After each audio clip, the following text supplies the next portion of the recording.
السلام علیکم ناظرین، میں طارق اسماعیل ساگر آپ کی خدمت میں کچھ نئی گزارشات کے ساتھ تازہ ترین جو صورت حال ہے وہ یہ ہے کہ جناب مقبول صدیقی نے جو ایم کیو ایم کے فی الوقت کرتا دھرتا ہیں پاکستان میں جناب عمران خان صاحب کے خلاف اعلان بغاوت بلند کر دیا ہے مجھے ہنسی آئی یہ پڑھ کے۔ یہ وہ کہتے ہیں نا کہ وہ چور چوری سے جائے ہیرا پھیری سے نہ جائے، یہ ان لوگوں پر اعتماد کرنا اور ان ایسے مطلب جو ایک طرح کا سمجھیے مافیا تھا اس کے سہارا لے کے چلنا۔ عمران خان صاحب کو شاید بہت جلدی تھی اقتدار میں آنے کی، میرے خیال سے ان کو صبر کرنا چاہیے تھا، اس الیکشن تک انہیں صبر کرنا چاہیے تھا۔ اگر وہ اس الیکشن میں صبر کرتے تو آپ یقین کیجئے اپوزیشن لیڈر بن کر وہ زیادہ بہتر نتائج حاصل کر سکتے تھے، لیکن جس طرح اب وہ تیزی سے یو ٹرن لے رہے ہیں اور جس حد تک وہ، معاف کیجئے مجھے لفظ استعمال نہیں کرنا چاہیے، کمپرومائز کر چکے ہیں، وہ گر چکے ہیں، اس کے بعد مجھے تو نہیں لگتا کہ اگلے 3-4 ماہ بعد تک وہ اپنی سیٹ پہ برقرار رہ پائیں۔ اور یہ جو خالد مقبول صدیقی صاحب کی موو ہے، یہ تو آپ جانتے ہیں نا ایم کو ایم کا طریقے واردات یہ ہے، یہ جرائم پیشہ سفید کالر وائٹ کالر لوگ ہیں جو اپنے آپ کو سیاستدان کہلاتے ہیں اور کیا کیا کچھ کرتے ہیں۔ یہ الطاف حسین کی تربیت یافتہ ہیں۔ الطاف حسین نے اس ملک کو ایک مافیا بن کے چلایا 20 سال تک، اور یہ مافیا بھی ایسا کہ جب وہ سانس بند کر دیتا تھا ان کے یہ پیپل پارٹی اور یہ نواز لیگ اور یہ فلانا اور یہ بڑے دنتر خواہ بنے پھرتے ہیں۔ تو گزارش یہ ہے کہ انہوں نے کوئی نیا کام تو کیا نہیں، یہ تو سازشی لوگ ہیں، ان کی یہی تربیت ہوئی ہے، جہاں سے انہیں کچھ ملے گا یہ وہاں جائیں گے اور اس طرح کا کام بھی کریں گے۔ یہ لوگ کیا کچھ کرنا چاہتے ہیں، کیا کر چکے ہیں، کیا کچھ کر چکے ہیں، وہ تو آپ کے سامنے آتا رہتا ہے۔ دیکھیے آج بھی آپ کو پتہ ہے کوئی 15-20 روز بعد، 1-2 مہینے بعد آپ کو ایک خبر مل جاتی ہے کہ فلاں ایک علاقے میں جناب انٹیلیجنس نے چھاپا مار کے تو دفن شدہ اسلحہ برآمد کر لیا۔ یہ الطاف حسین نے تو کراچی پہ قبضہ کرنے کے لیے بڑا اسلحہ اکٹھا کیا تھا۔ وہ جو بھاگا ہوا ہے وہ غوری، وہ یہ تو کام کرتا تھا کنٹینروں میں سے اسلحہ نکلواتا تھا اور ادھر پہنچا دیتا تھا۔ آپ کو پتہ ہے جب یہ 9/11 پہ انہوں نے قبضہ کیا ہے آرمی نے، تو وہاں سے کتنا اسلحہ برآمد ہوا تھا اور کون کون لوگ برآمد ہوئے تھے۔ تو ان سے تو آپ اچھائی کی امید رکھیں ہی نا، یہ تو ظاہر ہے اپنی ایک بلیک میلنگ پوزیشن بناتے رہے ہیں ہر دفعہ اور ان کا وہ چسکا نہیں ہوئے تک گیا۔ لیکن مجھے لگتا ہے ایسے ہے کہ عمران خان کو اب یہ جو مطلب ہاتھ پاؤں مار رہا ہے وہ ایک ڈوبا ہوا بندہ جیسے ہوتا ہے نا، جو بھی اس کے ہاتھ میں ہے وہ چیز پکڑ لیتا ہے۔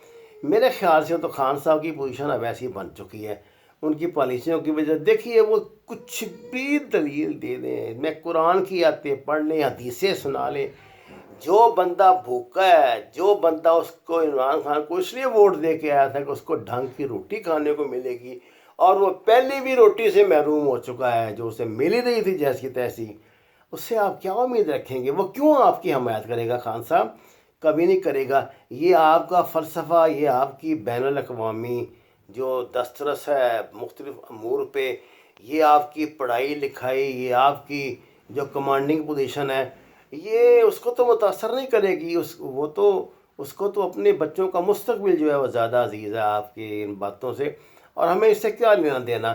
ہم ایسے بدقسمت قوم ہیں کہ ہم تو پچھلے 30-35 سال سے لوٹ ہی رہے ہیں نا، لوٹ رہے تھے جو لوگ۔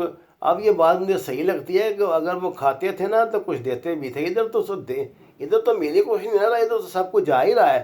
آپ یہ جانتے ہیں کہ مسلم ملک کا سو کالڈ جو ہے ہمارا میڈیا، اس کو ریاست کا چوتھا ستون ہم نے بنایا ہوا تھا، کیا حال کر دیا آپ نے اس کا؟ ان کو تنخواہیں نہیں ملتی، غریبوں کو 3-3 مہینے بھوکے مرتے ہیں، 30-30 بندے 150-150 بندے کی جگہ کام کر رہے ہیں، بیڑا غرق ہو گیا سب کا، معیشت کا بیڑا غرق ہو گیا۔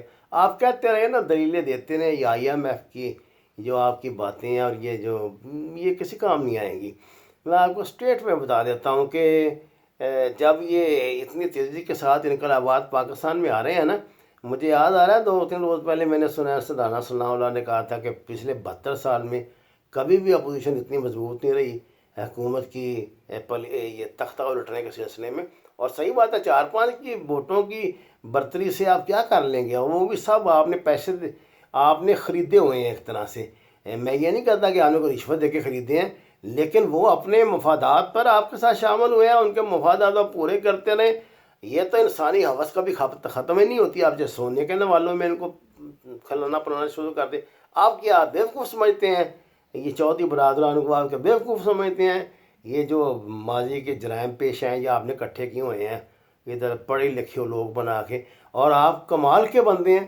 یعنی آپ نے تو الطاف حسین کے خلاف عالمی بغاوت تب بلند کیا تھا جب کوئی کچھ بھی نہیں تھا اس کے سامنے، اور آج آپ کہہ رہے ہیں کہ وہ اور ہم ایک ہی طرح کے لوگ ہیں۔ یار کس طرح کی آپ باتیں کرتے ہیں؟ خان صاحب، اگر اس ملک کو چلانا ہے نا کسی نے، تو اس کو انقلابی بننا پڑے گا، اور انقلاب یہ ہے کہ آپ نے انصاف کی بنیاد پر حکومت لائے تھے، لیکن میں بڑی معذرت سے عرض کر رہا ہوں، آپ نے انصاف میاں برادران اور زرداری کے ساتھ ذاتی دشمنی کی بنیاد پہ شروع کر دیا۔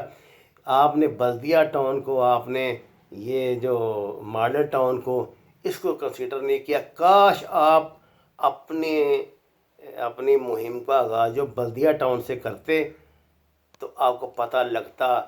کراچی ان لوگوں کی ابھی تک قید میں ہے، یہ اس کو نہیں چھوڑنے والے اتنی جلدی۔ انہوں نے بڑی گہری قبریں یہاں پہ کھودی ہوئی ہیں، اور وہاں بڑا یہ وقت آنے پہ نا ایک دم ابھی تک کینچڑی بدل لیتے ہیں نا اپنے، جب یہ ان کو پڑتا ہے یہ زخم خوردہ سانپ ہے، یہ چھوڑیں گے نہیں آپ کو نہ پاکستان کو۔ یہ بات یاد رکھنا، چاہے آپ جو مرضی دعوے کرتے رہیں ان کی پڑھائیاں اور ان کے شرافت اور ان کا یہ اور وہی، ہمیشہ سازشی لوگ ہیں یہ ایم قوام والے جو ہیں نا، یہ سازشی لوگ ہیں۔ ان الطاف حسین مر بھی جائے تو اس کا بھوت ان کو ڈراتا رہے گا، یہ اتنے خوف زدہ ہیں، اس نے ان کی تربیت ایسے کی تھی۔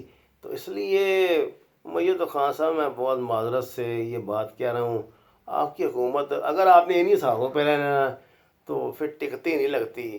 اور یہ یا تو -1 کا فارمولہ پورا ہونے جا رہا ہے یا کچھ ہونے جا رہا ہے۔ بہرحال میں یہ سمجھتا ہوں، میری ناقص عقل میں تو یہ بات آتی ہے کہ آپ جو آپ نے اپنی صلاحیتوں سے اس قوم کو نوازنا تھا وہ آپ نواز چکے۔